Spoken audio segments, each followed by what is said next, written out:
চলচ্চিত্রের পর এবার নতুন জগতে চিত্রনায়িকা পূজা চেরি। রায়হান রাফির আসন্ন ওয়েব সিরিজটি ব্ল্যাক মানিতে কাজ করে এই প্রথম ওটিটিতে নাম লেখান নায়িকা। তবে সিরিজটির মুক্তির আগেই পূজা চেরির ঝলকানি নজর কেড়েছে দর্শকের। পূজার বাকি চমক দেখার অপেক্ষা আর মাত্র কয়েকদিন। আগামী 2 জানুয়ারি ওটিটি প্ল্যাটফর্মে বঙ্গতে মুক্তি পাবে ব্ল্যাক মানি। এর আগে গত শনিবার রাতে সিরিজটির আইটেম গান প্রেমের দোকানদার মুক্তি পায়। আর তাতে রীতিমতো শোরগোল পড়ে যায় দর্শকের মাঝে।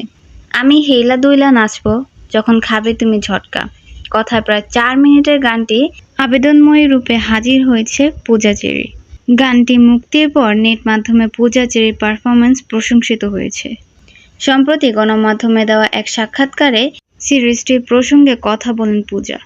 জানিয়েছেন নিজের পরিকল্পনা নিয়েও। ব্ল্যাক মানিতে কাজের অভিজ্ঞতা ভাগ করে বলেন, সব মাধ্যমে কাজ করেছি, বাদ ছিল ওয়েব সিরিজ।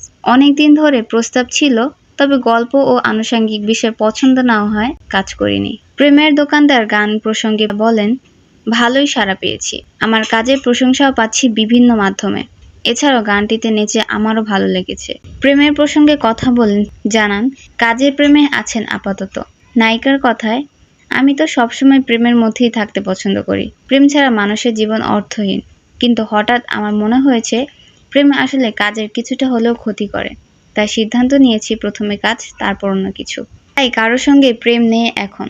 প্রেমে আছি আবার নেই। এটা অন্যরকম অনুভূতি। ভবিষ্যতে নিজেকে কোথায় দেখতে চান জানিয়ে নায়িকা বলেন, আমি কারো মতো হতে চাই না, কারো জায়গাও নিতে চাই না। নিজেকে একটি শক্ত অবস্থানে দেখতে চাই। বিশ্বাস করি কেউ কারো জায়গা নিতে পারে না।